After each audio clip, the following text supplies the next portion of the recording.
y viendo a él le dijo: te voy a contar una historia, le dice Natán a David. Te voy a contar una historia y quiero escuchar qué opinamos. Había dos hombres en una ciudad, el uno rico y el otro pobre. El rico tenía numerosas ovejas y vacas, pero el pobre no tenía más que una sola corderita, que él había comprado y criado, y que había crecido con él y con sus hijos juntamente, comiendo de su bocado y bebiendo de su vaso, y durmiendo en su seno, y la tenía como a hija. Y dice el versículo 4: y vino uno del camino al hombre rico, y éste no quiso tomar de sus ovejas y de sus vacas para guisar para el caminante que había venido a él, sino que tomó la oveja de aquel hombre pobre y la preparó para aquel que había venido a él. Y continúa la lectura y dice el 5: entonces se encendió el furor de David, se enojó David, hermanos, en gran manera contra aquel hombre, y dijo a Natán: vive Jehová, que el que tal hizo es digno de muerte, y debe pagar la cordera con 4 tantos, porque hizo tal cosa y no tuvo misericordia. Entonces dijo Natán a David: tú eres ese hombre, tú eres ese hombre. ¿Se imagina a David en ese momento, hermano? Tú eres ese hombre. David era el mandamás. David podría haber asesinado otra vez, hubiera seguido en su pudrición, hermanos, en su momento de pecado, pudo. Pasamos al adulterio, ya asesiné al esposo de Betsabé, puedo mandar a asesinar a Natán, y seguimos en el proceso de estar equivocados. ¿Qué hacemos nosotros, hermanos, cuando se nos confronta en un error que nosotros estamos haciendo?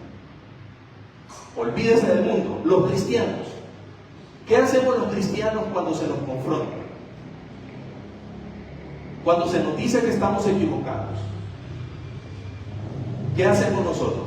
Usted se molesta, se enoja, empieza a culpar a otras personas, se va de la iglesia, empieza a ofender, empieza a crear chismes, empieza a aferrarse a su propia mentira, o realmente dice: Dios mío, me equivoqué, realmente me equivoqué, tengo que pedir perdón, tengo que pedirle a Dios, me tengo que poner a cuentas con Dios. Por eso, hermanos, es que cuando nosotros venimos a la institución de la cena del Señor, es el momento de ponernos a cuentas con Dios.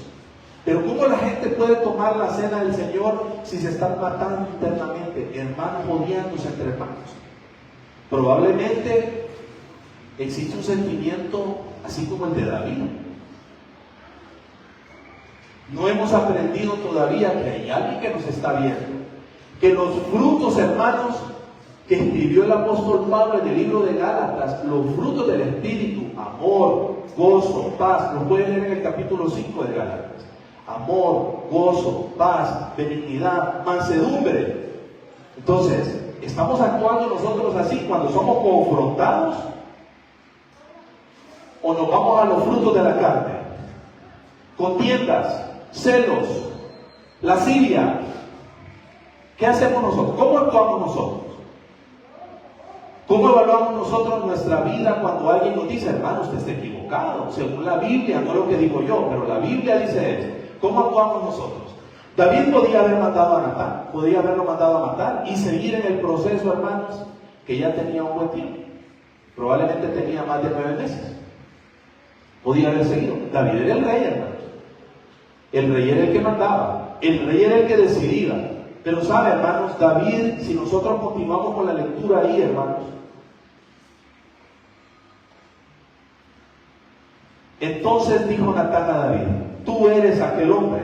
Así ha dicho Jehová, Dios de Israel: yo te ungí por rey sobre Israel, y te libré de la mano de Saúl, y te di la casa de tu señor y las mujeres de tu señor en tu seno. Además te di la casa de Israel y de Judá. Y si esto fuera poco, te habría añadido mucho más. Te hubiera dado más. ¿Verdad que a nosotros nos cuesta, hermanos, estar conformes con lo que tenemos? ¿O no? ¿O solo a mí me pasa eso? ¿Verdad que nos cuesta estar conformes? Con salud, que nuestros hijos estén bien, que tengamos el trabajo, que tengamos la empresa, nos cuesta. ¿Se ha fijado que los seres humanos siempre andamos buscando cómo arreglar? Siempre estamos buscando cómo derrocar al que está más arriba de nosotros. ¿Verdad que nos cuesta estar conformes? Y Natán le dice, tú eres el ungido por Dios. Si tú hubieras pedido otra mujer, Dios te lo hubiera dado. Dios te hubiera dado esto, Dios te hubiera dado más cosas. Pero David, hermanos, en ese momento, quiero imaginarlo yo a David al ser confrontado. ¿Qué acaso en ese momento David no aterriza y dice, Dios mío, qué fue lo que yo hice? David, hermano, dice, he pecado, Jehová, he pecado, me equivoqué. He pecado. ¿Sabe, hermano? Después la historia, y ya para ir terminando esta predicación en esta mañana, esa historia termina bien crítica porque Natán le hace aseveraciones a David, le hace aseveraciones acerca de lo que va a pasar con ese hijo engendrado bajo esa situación, hermano. Y le dice que la mano de Jehová va a caer sobre el niño. El niño enfermo, hermano, muere.